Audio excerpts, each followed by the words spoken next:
Smart as that looks like a good one, or smart as those are really good looking. Alright. Right before and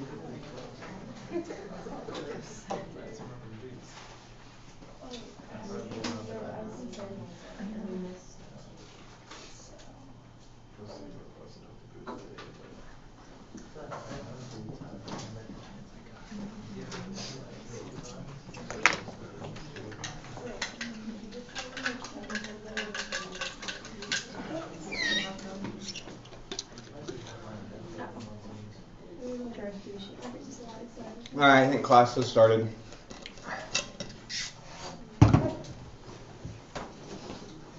Please put your electronic equipment away. Pretend like you're paying attention. Thank you.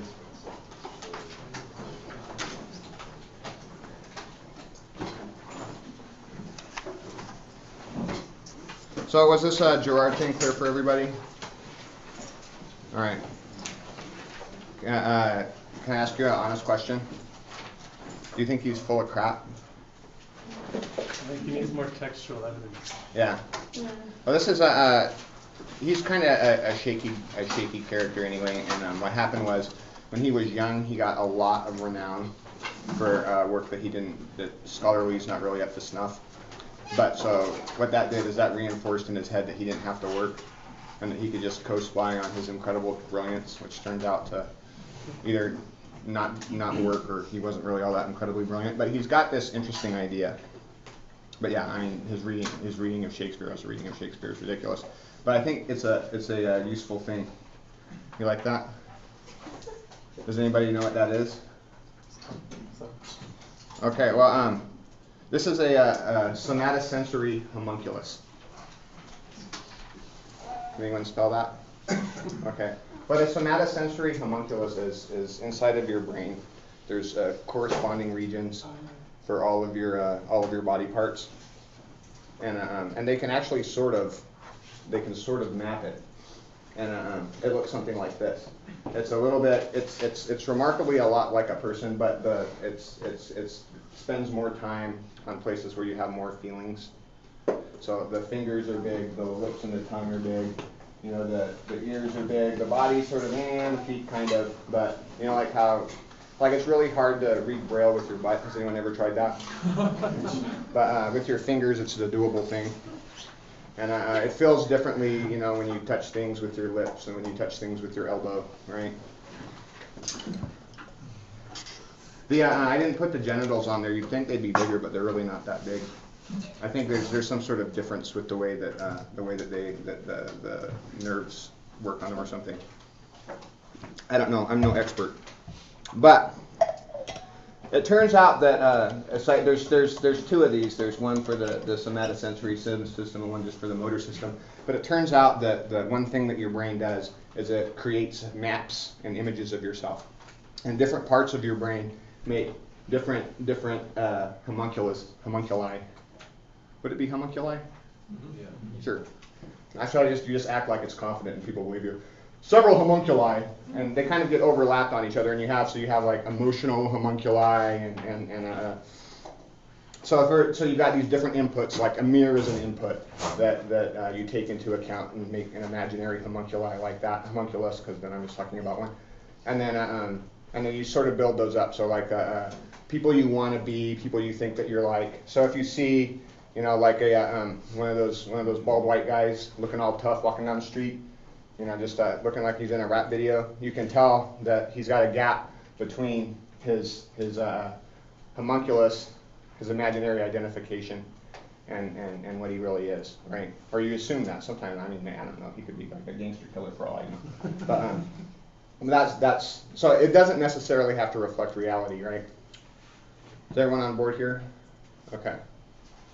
So what we do is to kind of figure out a way to navigate ourselves in the world. We put our little imaginary selves in our fantasy space, in a little fantasy world, and watch that little fantasy person at work. So did I hear somebody, or was that just a rustling? I've got a bad ear, so I'm like this.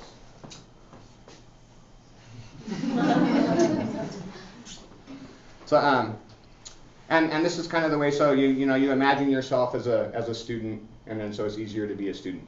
But the best way for us to put ourselves in situations that we haven't actually been through is seeing other people in those situations, right? So so you kind of mimic, and this is a thing. We actually have a set of neurons that they measure, and they're called mirror neurons, and they're fantastic because they do the same thing whether you're reaching for a cup or if you're watching somebody else reach for a cup. So you don't have to move, but the neurons do the same thing. So this is how what I'm trying to get at is fantasy is a real thing. It's really happening.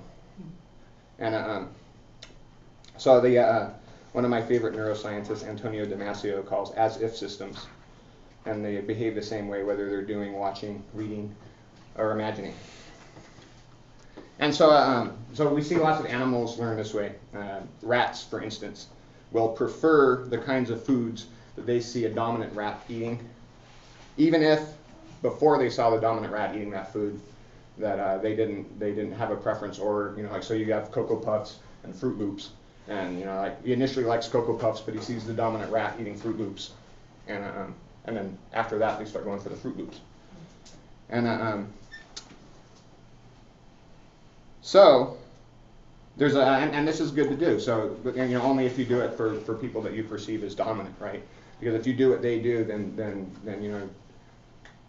hypothetically you can be in their situation. Like so if you study LeBron James's basketball habits, it's only a matter of time before you're LeBron James, right?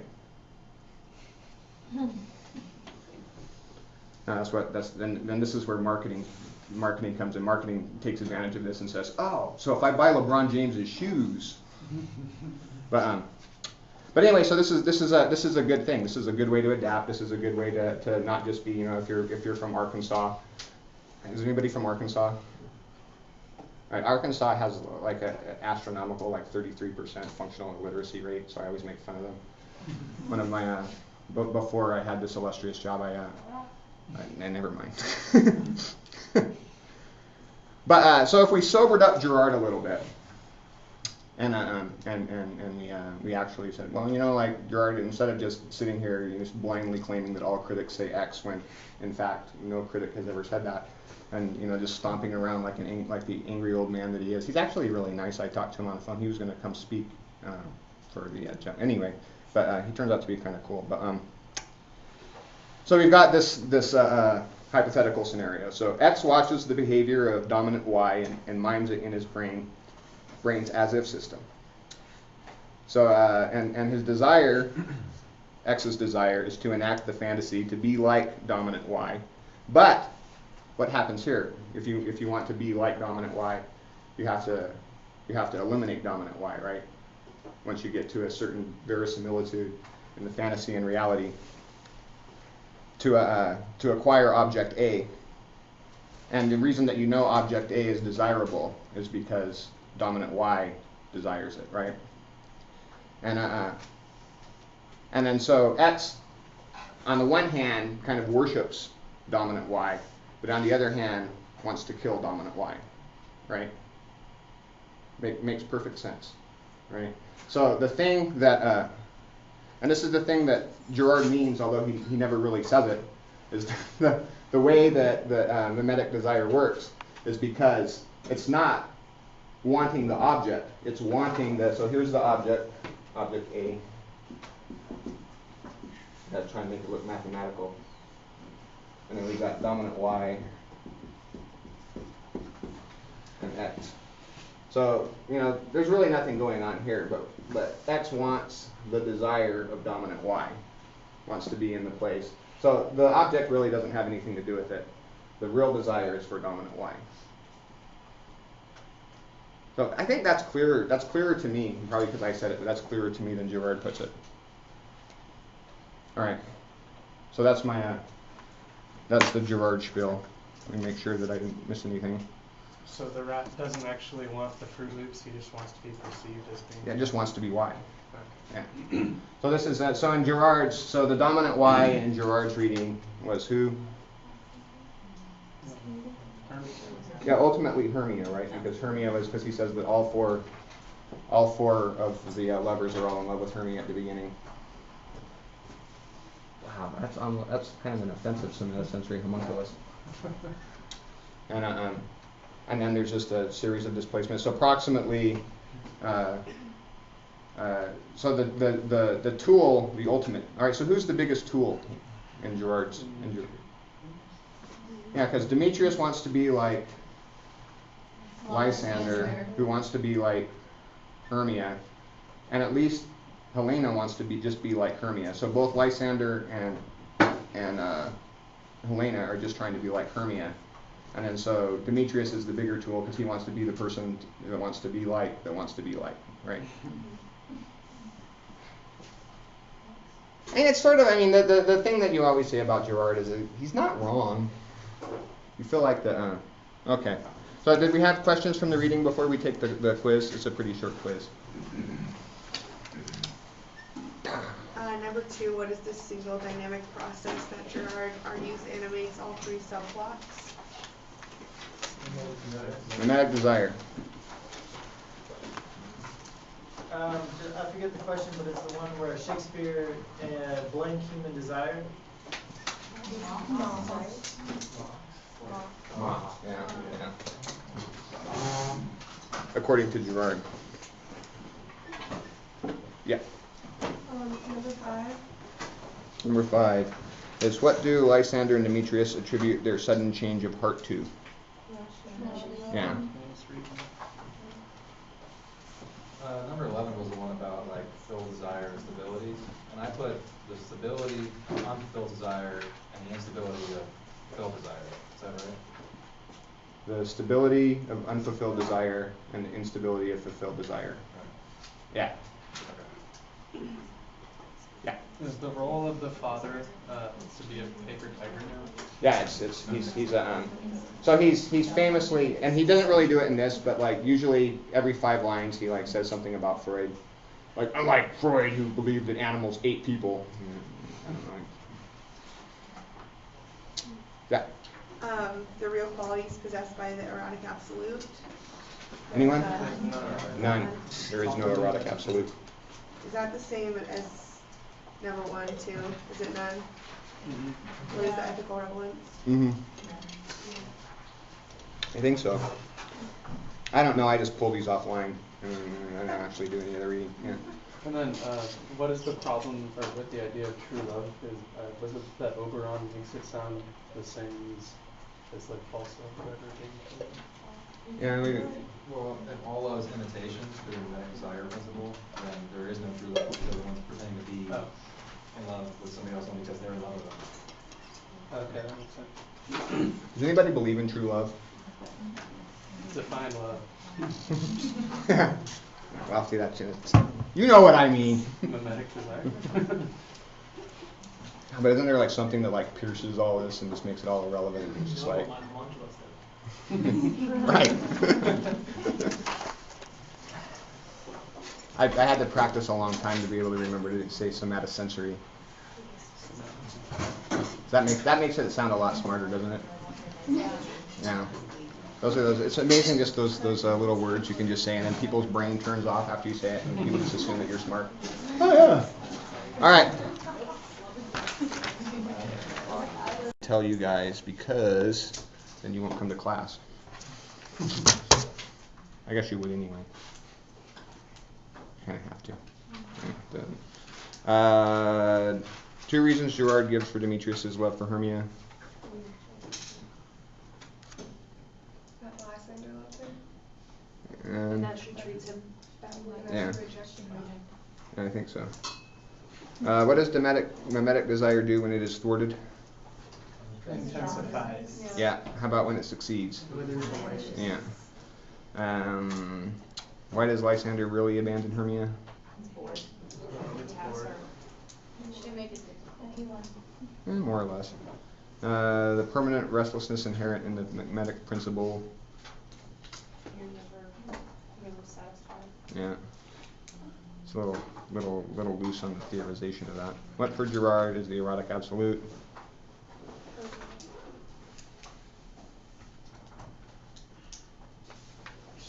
Nothing? The idea that everyone's just following their sexual impulses. Yeah, or nothing. And nothing. Yeah. Yeah. And then real desire.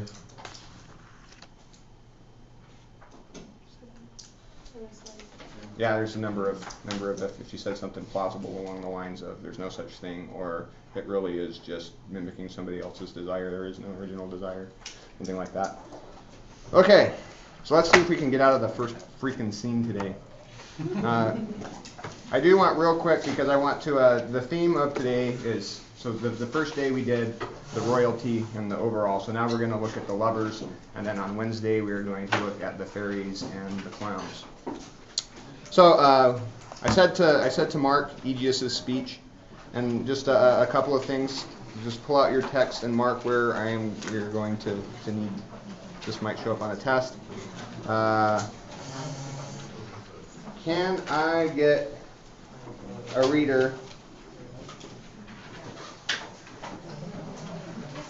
for? I'll say the and in the middle of line 26 on.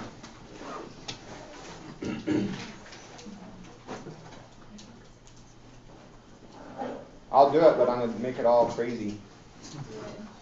I don't want to see that. No, I'm not going to do it all crazy. I'm going to do it really boring. And my gracious Duke, this man hath bewitched the bosom of my child. Thou, Lysander, thou hast given her rhymes, and interchanged love tokens with my child. Thou hast by moonlit at her window sung, with feigning voice, verses of feigning love, and stolen the impression of her fantasy. That's nice, the impression of her fantasy.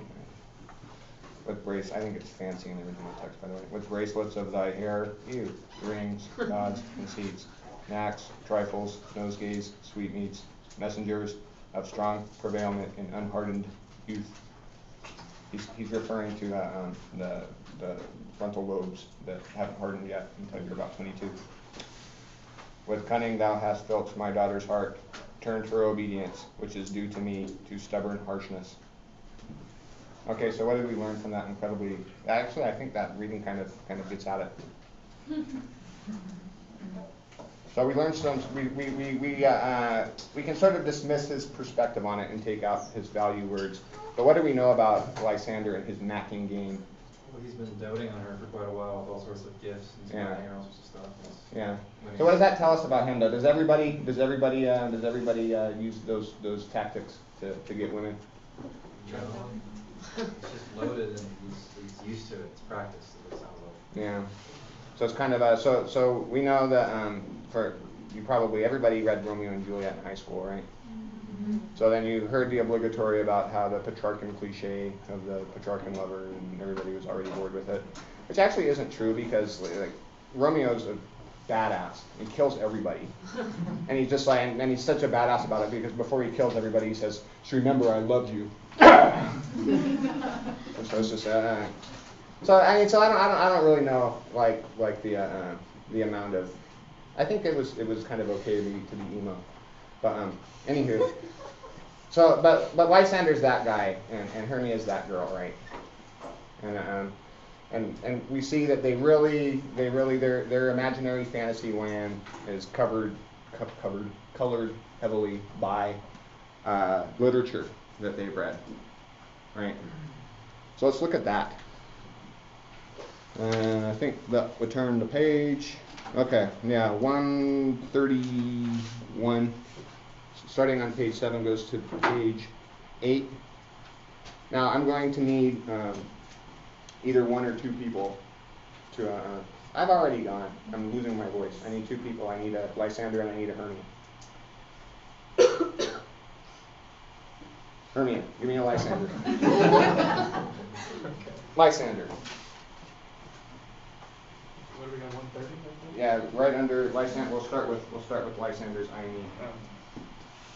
I, for aught that I could ever read, could ever hear by tale or history, the course of true love never did run smooth, but either it was different in blood, Oh, cross, too hot to be enthralled too low. or else misgraft in respective years, Oh, spite, too old to be engaged too young. or else it stood upon the choice of friends. Oh hell, to choose love by another's eyes. Okay, pause. So, that's great. And in the movie, that if I was going to show another clip, but it was so lame, I decided not to again. They skip this exchange and they make it into this really somber, you know, like, oh, this is the course of true love, never did, blah, blah, blah. But I mean, this is goofy stuff, right? I mean, those are tone words, right? Is this solemn? No.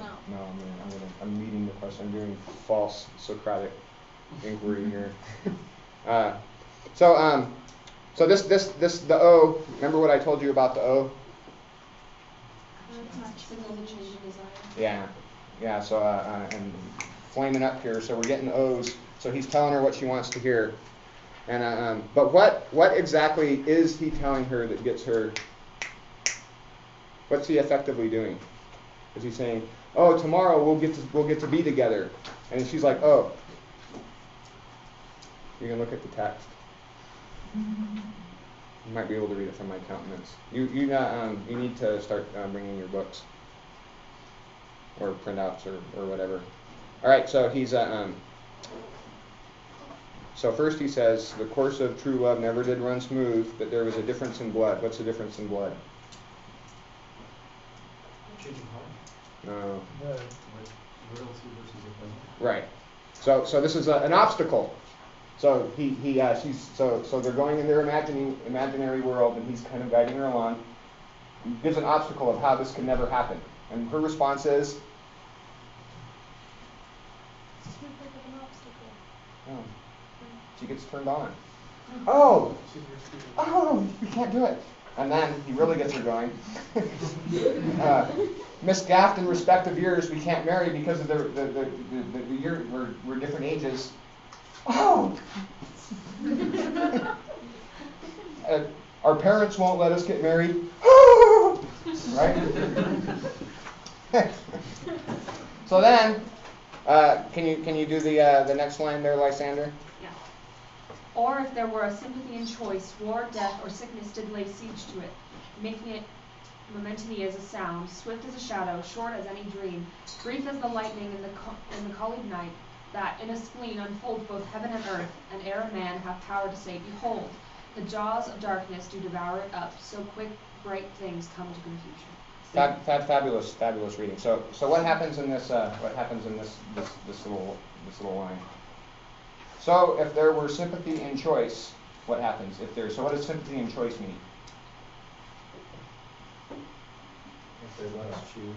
Yeah. So and this is the scenario. This is the imagined scenario of if we somehow didn't have difference in blood, different in age, or going against our parents, what happens? War, death, sickness. So that's what makes it a tragedy. So if you don't have these barriers, according to the logic of Lysander and Hermia, you don't have a love story. You have a tragedy, and because there's just no way that you can just marry somebody and be happy together in their world.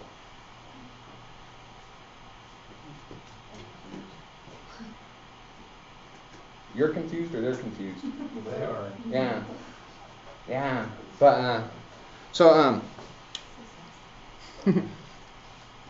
yeah, I like that. So the existence of an obstacle means true love and comedy. So that's why they're not at all upset about this obstacle being erected between them. This is actually filling out the comedy of like this is fulfilling the desire. But no obstacle equals tragedy, which we'll see in Pyramus and Thisbe later. And then she says in her next line, do you want to read it or should I? Do you want to continue your performance? I think she did. I think you need to hold up your end of the part. If then true lovers have ever been crossed, it stands as an edict in destiny. Then let us teach our trial patience, because it is a customary cross, as due to love as thoughts and dreams and sighs, wishes and tears, poor fancies followers. All right, so this is awesome. It is an edict of destiny. That if you have an edict of destiny, mind you, that if you have an obstacle placed in front of your true love, all you have to do is what? An edict of destiny. You just have to wait. You just have to make it till Act 5, right? And yeah. It sounds like Shakespeare making a meta commentary on plays and say that. Oh, absolutely. The only thing that you can really say that Shakespeare's plays are about are language and the theater. Absolutely, yeah. So, so that's funny, and that's also a convention of novels. Novels are always talking about novels. And then just one little note in passage. Remember the widow out and dowager that Theseus is waiting to die for his desire. He shows up again down here in Lysander's lines. So what they're doing is they're moving out of the law of the father Theseus and going off into the unlaw of the stepmother, where kind of anything goes. So that's another one of those images of moving out of law into the what was it, the green world we were calling it. Still forth from thy father's house. Yeah. Ha. All right. Goodness. Maybe you should stop doing quizzes. They're taking up too much time. I'm just kidding. I would never do that. Oh, and then I mean we've got to take a look at this, at Hermia's vows, right? So she vows on Cupid's strongest bow. So this is what she's vowing her love on, and it's Cupid. This is like, what do we know about Cupid with his bow? Right. This isn't something you want to vow on, or the simplicity of Venus's doves. This is a good solid ground to vow on. You can count on this. That fire which burned the Carthage queen. You know, this is Dido. You remember what happened to Dido? She died.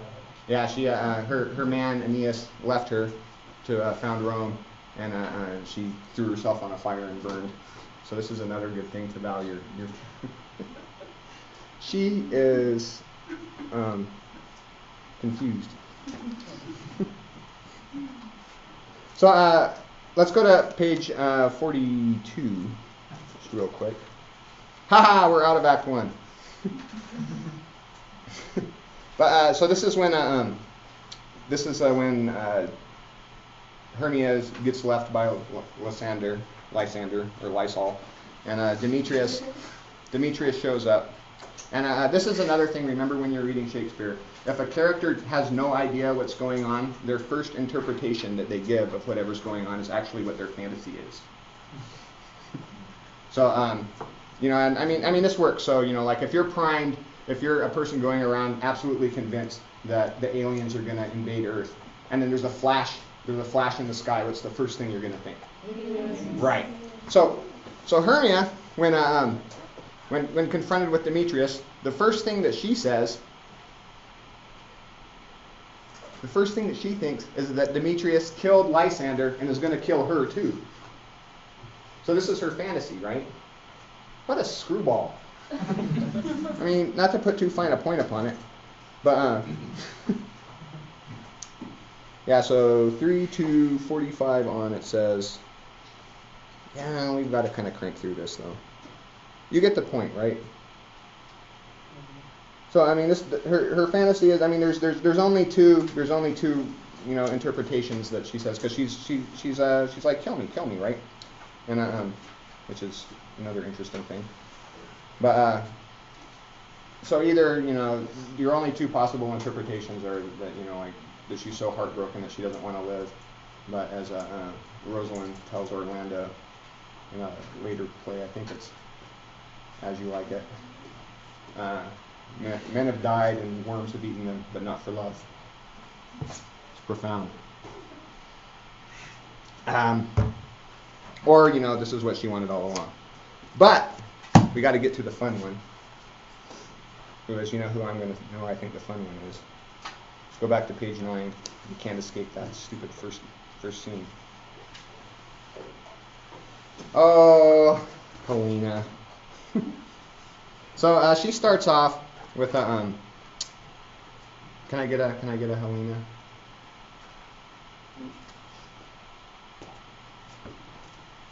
Where are we? Right here where she comes in. Yeah, call you me fair.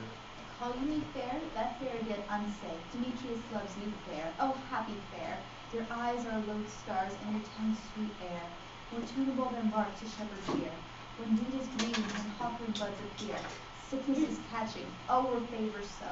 Yours would I catch, fair Hermia, ere I go. My ear should catch your voice, my eye your eye. My tongue should catch your tongue's sweet melody. Were the world mine, Demetriously invaded, the rest I give to you translated.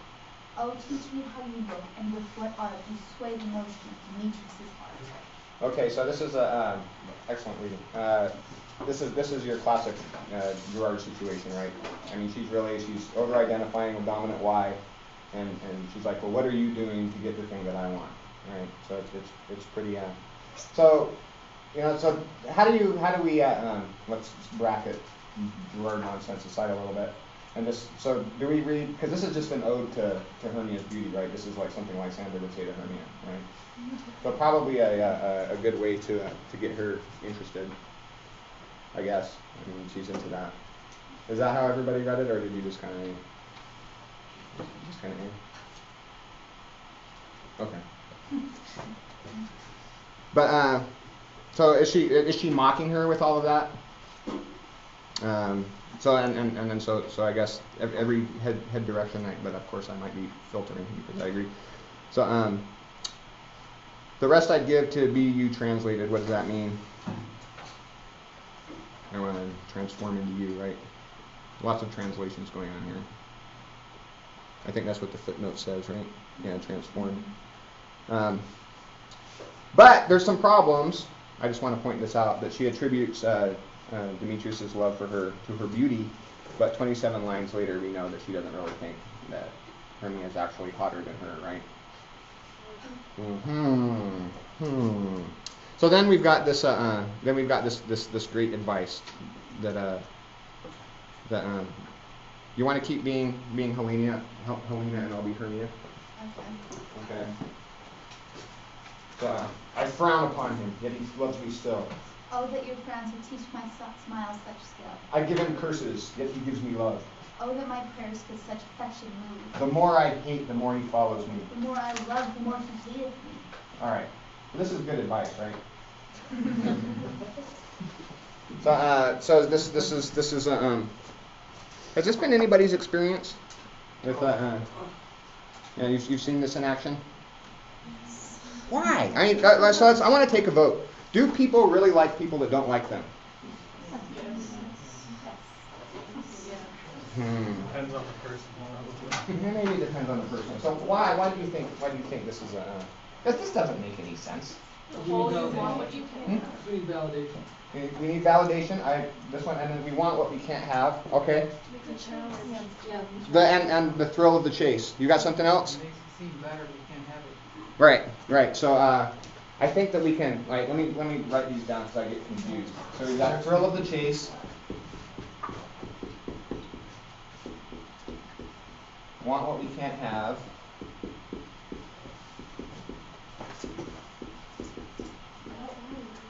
And then what was yours again? It makes it seem better. All right. Things seem better that we don't have. Grass is greener argument, right? So give that one. So I just got that from over there. The grass is greener. And what was the other one? Validation. These two are kind of bracketed. Okay. So validation. What we can't have. There's that weird economic phenomenon of scarcity. Uh-huh. The less there is, the more expensive. So. Yeah. So we'll put scarcity up there too. All right. Sometimes things work. All right, but this isn't really so we've sort of but why, prod Socrates? Why the thrill of the chase? Yeah. Well, I think in the Brothers Karamazov, they kind of discussed an idea like this. So towards the beginning, some people get caught up with the idea, they're in love with being in love, and they like the feeling of having unrequited love because it's noble and lofty and it makes them feel like they're important or something. Yeah. So a sort of a imaginary, sort of Lysander-esque. like tragic nobility. Well, I'm going to give you the explanation from evolutionary psychology, our good friend. Love me some evolutionary psychology. So being hard to get indicates that they will be a reliable mate. So the so the thing is, so we would have these inherited dispositions to go for people that aren't easy, because then if they're not easy for us, then theoretically maybe they wouldn't be easy for somebody else, and it sucks to get left, right? Seems kind of mammals and birds learn heavily from social cues of value, scarcity, and so you see this, and we were just talking about that with in the Girard thing. So someone that's just out of reach looks like a step up, and if you can snag superior genes, if you're a reproducing animal, that's a good thing. It's worth the effort.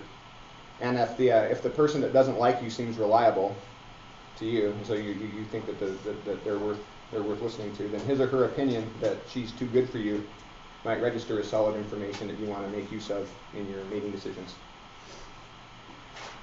Anybody like this one? I like this one. Yeah. So the reason you like the girl of choice is because it's like an adaptation. Yeah. Yeah. But then we've got cognitive psychology, who sort of talks to evolutionary psychology, but sort of doesn't. And they've got their theoretical frameworks are a little bit less poetic, but they're the ones that do the actual experiments that everyone else uses. So this idea is that the self-concept is compromised. So I'm thinking of myself as a desirable person, right? But Lucy doesn't like me. And I'm just like, no, man, chicks dig me, I'm the Crumbmeister. And then so Lucy's just like, Lucy's just, and she's not even really all that, like, I mean, she's I've had way better, but she's just not into me, and so my whole world is shattered. This is called any psych people out there. What's this called when this happens? When your self-image or self-concept gets compromised. Anyone? Cognitive dissonance. So cognitive dissonance is a state of agitation, and so what you want to do, if we're not mind people and we're brain people, we say what the brain wants to do is assuage the disturbing chemicals and get the anxiety under control. So the easiest thing to get that under control is to go ahead and change the reality, believe it or not, because it's easier to change reality than it is to change how you feel about things, and get the person to like you, and then your cognitive dissonance is restored to its homeostatic balance. Homeostasis is the process. Homeostatic is the state, and then so you feel better. So that's why you want. Like I'm Justin Bieber, and 999,000 of the girls at the concert want me, but I only want one, and that's the one that doesn't, right? And then after that, all 100,000 like me, and I'm Justin Bieber again.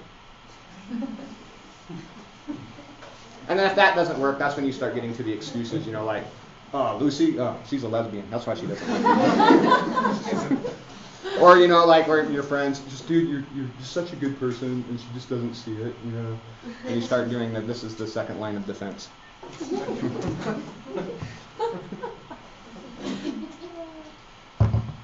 What happens when they all fail? Well, we're going to hold that thought to when we start. Grow as a person? No, to when we get back to Alina. Bracket that thought for when we get back to that. And then we've got the psychoanalytic. If you want some crazy stuff, this is the way to go. So in this one, this is the what we can't have theory, is that she knows that to get the object of desire is to kill desire, and what she really wants is to desire. This is the thing that feels good. So you purposefully / unconsciously only choose objects that you cannot attain because you're addicted to the pursuit. Now, it turns out, and this is really recent, this is like the last 10 years discovery. It turns out that the old reward system, homeostasis model, dopamine, right? So dopamine rewards the chase. It actually, the reward level goes down once you get the object. So if you've ever felt that way, and you're just like, God, I just really wanted that cake, and then all of a sudden I got it and it wasn't as good anymore, that's actually happening in your brain. It's dopamine. This is a real thing. It explains my life. I'm really happy. So it's not that, and then so you've got a different system, which is the opioids that release when you get the object of desire. So it sort of depends on how your brain's wired, if you're more of a get person or a chase person, because some people are really into the dopamine and some people are really into the, am I saying opioids right? It doesn't sound right. Endogenous opioids. And they're the things that fill opium is a synthesized form of.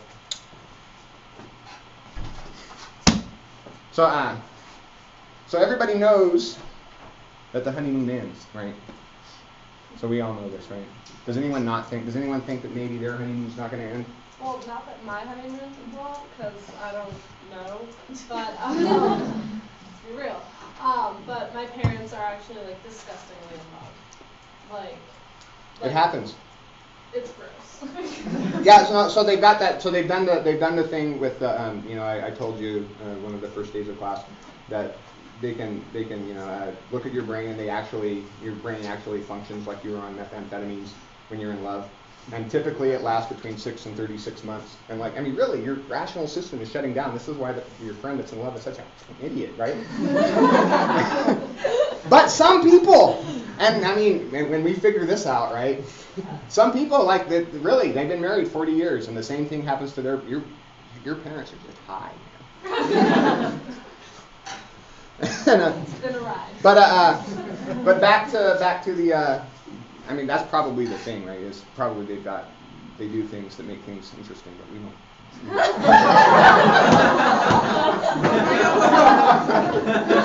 You guys went there. I was just talking about just going on picnics and stuff. But so this is it. And we go back to the evolutionary framework. So evolutionary psychologists would predict that in order for your maximal reproduction capability, that you should stay together for about 4 years to get the kid up and running, and then particularly if you're a man, then you should try and trade up, right? And sure enough, when do most divorce happens? 4 years. Yeah. Okay. So so both men and women have their trade up tactics. Typically. This doesn't mean always, but typically men try to they have an addition philosophy to getting more mates. So I've got Susie, but I'd also like Lucy. And then typically, not always, women when one of the curious phenomena of life is that men who have affairs are not necessarily any less unhappy in their marriage than that don't. This is not the case for women. Women have affairs when they're unhappy in their marriage. So they're trying to replace, and men are just trying to network. and again, there's there's plenty of contradictions to that. But to keep the flame alive, this is what we want to do, right? Nobody wants to just be just have a Taylor Swift relationship where you're just watching Antique Roadshow every night instead of going out and partying, right? You guys don't know about Taylor Swift? Why everybody keeps dumping her?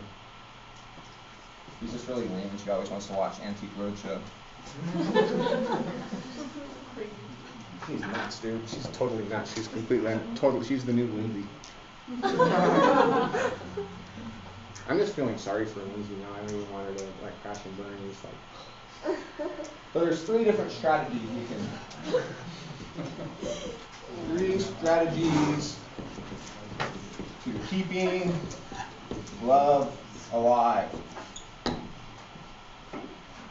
Okay, so the first is the Demetrius Theseus strategy,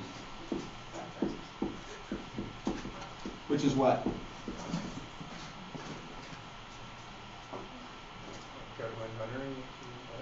Control. No, it's serial monogamy, right? So we've got, this is time. Yes, there's always time for Freud. So in the Oedipal triangle, we've got dad, mom, baby, right? So and then we talked about the tragedy of when dad intervenes and desire is created, and like what you really want is mom, specifically the breast, right? Is the object. So it's not even really mom, it's just the breast. And even though that relationship's not sexual, you code your sexual desire over your just sort of your deeper wants. So you sexualize that. But the thing is this happens before you can actually remember. So the only thing that you really know about desire is that the object's gone, but you don't really know what the object is. So you're just pursuing. You're pursuing. Every object is just a substitute object that you can never really get to. So this is why when you get something you don't want it anymore. You want something else. So we go like, Lucy's getting it bad today. Susie, notching the bedpost. Betty. Jeff, we were experimenting. Going back to Bonnie because she had the best of both worlds, and just indefinitely, right? So this is how you keep desire alive. You just keep chick hopping. Then you've got the Lysander Hermia strategy, which is to erect obstacles to keep consummation at bay. But they didn't really erect an obstacle. I mean, she told Helena, unless she knew that Helena was going to go complain. Why would they do that? And then what happens when they get a chance to sleep together? She's looking. Yeah, she's like, hey, go over there. She's not into it. I might be wrong. We'll see. I think that with the sympathy and choice thing but anyway, you can fight with me later. Or we got my girl.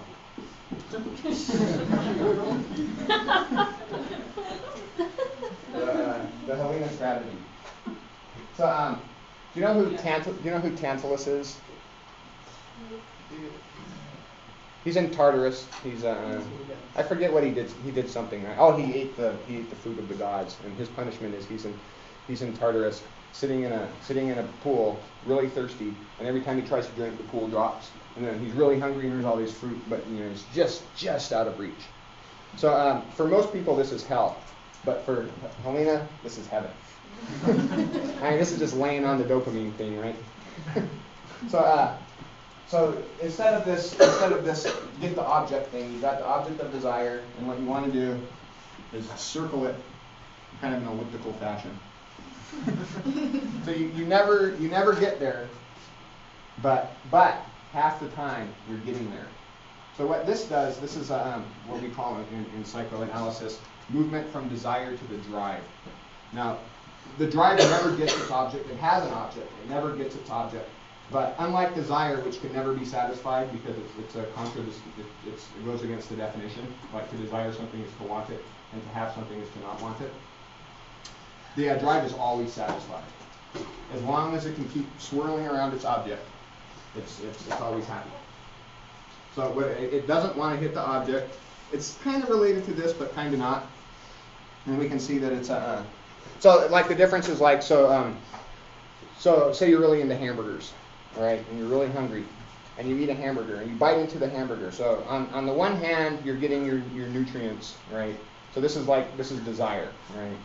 You're getting your nutrients, but on the other hand, man, it tastes good because you could also eat a carrot, but you don't get the same pleasure from a carrot and from a hamburger, right? So it's just the taste. As long as it's in your mouth, it's delicious, and that's sort of like the drive. Sometimes I'm just like, wow, I'm not going to even watch this podcast. So this is where we get to Helena's special way of dealing with things, right? So her problem is if I'm right, which I am, she has to make the situation so she can stay close to Demetrius. But never get him, right?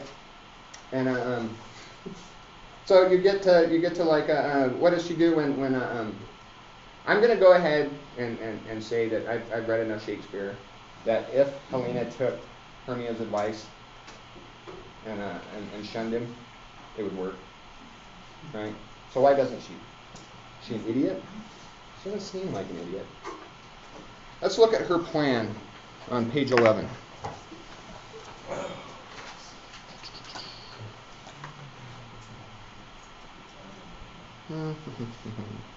So start at 241.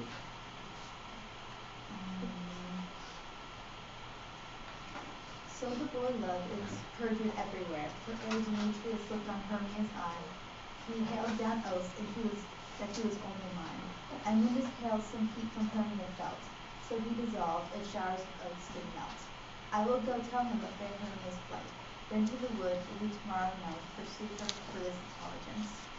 If I have fangs, it is a dear expense, but herein mean I to enrich my pain, have the sight thither and back again. Okay, so especially those last two lines, right? So her explicit goal is to enrich her pain. Sounds helpful. To have the sight hither and back again, right? So she's going out. She knows this is. This is the worst thing, right? So if she's not, pathological, the last thing that she wants to do is get, because she knows that telling Demetrius will get him all hot and bothered for Hermia and chasing Hermia, right? And she knows this. She's talking about how it's going to happen, and then so she's just going to go out and just this is. Right. I mean, no offense to you cutters out there, but this is the exact same thing. And and she totally knows she knows her motivations. She goes with it. And another thing is I don't want to dwell on this because I'm not really into this. But any mention of her dad anywhere? Daddy issues. As the absent father. All right. Figure out why. It's too bad that we can't. We should just do this every semester and go through all of Shakespeare's plays so you can see the other Helena, who's even weirder than this one. All right, and then so let's go to 24 real quick for more quote textual evidence unquote. So Demetrius being quite candid around line 200 here, around 199 rather. Are you cool still doing? Okay. Then I'm going to see who has it. All right, Demetrius.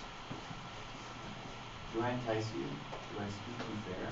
Or rather, do I not in plainest truth tell you I do not nor cannot love you? And even for that do I love you the more. I am your spaniel, and Demetrius, the more you beat me, I will fawn on you. Use me, but as your spaniel, spurn me, strike me, neglect me, lose me, only give me leave, unworthy as I am to follow you. What worse a place can I beg in your love, and yet a place of high respect with me, than to be used as you use your dog? That's perfect. That's she's a treasure. Now, has anyone ever experienced this kind of conversation? Some of us have. I didn't say which side. So a spaniel. So you can picture this kind of dog that she's talking about, right? And these are those freaking underfoot dogs that are just whining. You just watch. Like, man, I did not mean to kick you, but man, I just want to kick you so bad. And I love dogs. But it's just I call it passive depression. This is my contribution to psychology. Like passive aggressive. There's like different ways of being depressed. There's like heroic depression, and it's just like I just want to die. but you get this nobility about you. And then there's just, like complete train wreck depression. You can see these people are just kind of walking around in a daze. And, so, and they kind of have a halo about them, and you want to help them. You open the door for them and stuff. And then there's these mopey MFers, right?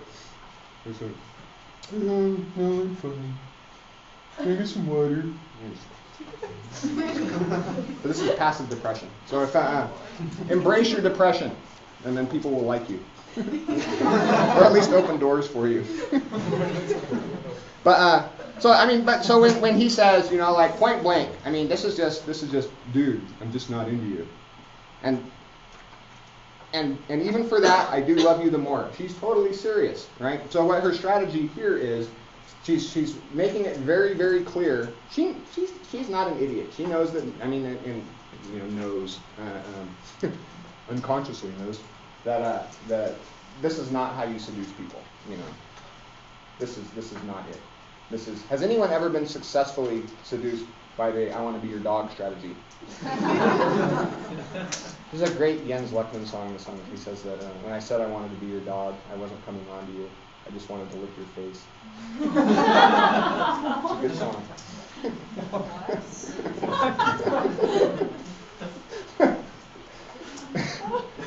He's funny. But anywho, under normal circumstance, I would like to see. I want to do a worldwide survey of the "I want to be your dog" seduction tactic if it's ever worked, because it really just right. We don't. That does not activate the evolutionary. She's going to be tried and true cue. Like that's the opposite. Or she's going to be too true, which is even worse. All right. And then I keep thinking about that Jens Lekman song. So let's go to page 31 now. All right, so this is when Lysander tries his famous Hermia Mac, and he starts talking about love stories written in love's richest books, and this is not what Helena wants to hear, right? So we talked about. I said earlier, I made the claim, and this goes for every play that we read. If someone wants to make a counterclaim to this, when someone is presented with a situation in which they do not know what's going on, what did I say they do? Yeah, they interpret it as their fantasy coming true. So let's. How do you want to keep going? You've been a fabulous one. All right, you've got a 10 for your participation for the whole semester just from today. So wherefore was I? Wherefore was I to this keen mockery born, when at your hands did I deserve this scorn? 'Tis not enough, young man, that I did never, no, nor never can, deserve a sweet look from Demetrius' eye, that you must flout my insufficiency. Okay, that's good. So what's her fantasy here? It's an old one. It's paranoid delusion, right? Conspiracy, right? So this is masochism often slides into this because like the thing about having everybody against you is, man, they're paying attention. They don't want to dwell too much on this movie because we're running out of time.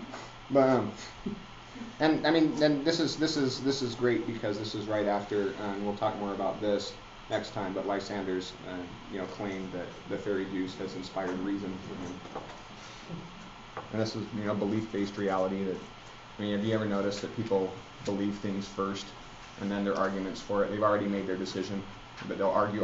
This is why you can never change anybody's mind by rational thinking, because they already believe what they believe, and they'll just deploy a whole battery of biases to make sure that you can't displace that. All right, 46. So this was on the test too, so I wanted you to So this is the touching scene where where the spurned heroine finally magically turns the affections of the disinterested hero that she's been pursuing all along, and finally confesses his love to her. And who is my Demetrius? All right, so start with the O in this last line, and then we want Helena back in the house. O Helen, goddess, nymph, perfect divine, to what my love shall I compare thine? Crystal is muddy, oh how ripe in show, thy lips, those kissing cherries tempting grow, that pure congealed white, high Taurus snow, fanned with the eastern wind, turn to the crow.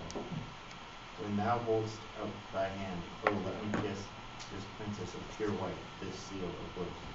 O spite, O hell, as if you were all bent to set against me for your merriment. If you were civil and you courtesy, you would not do me thus much injury. Okay, so perfect.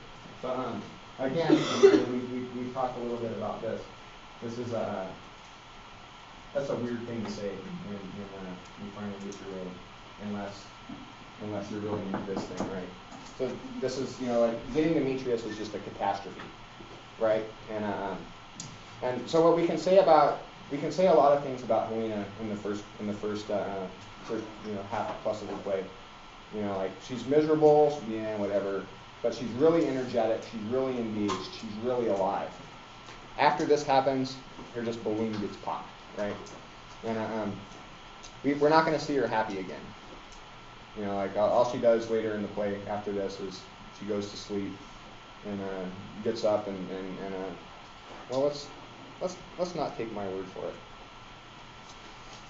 Let's go to 52, I think. Yeah. No, we actually don't have time. You'll have to take my word for it. But in her speech to Hermia here, is she's just defeated, and like Hermia's got all the spunk now and stuff. Even though she's the one that's being spurned, she's the one that wants to fight. Helena tries to run away, just gets tired and just And then so she does that, and then she's got the famous hangover scene, like waking up, and she's just like just as if she just woke up from a horrible dream. She behaves exactly the same way. And I have written here, poor thing. She defeated her rival. All the boys love her, and her conspiracy theory proved false. She's miserable. Poor thing. Well, we've got the big discussion questions, but we don't have enough time, and I've got to get the old quizzes back to you. So we've got.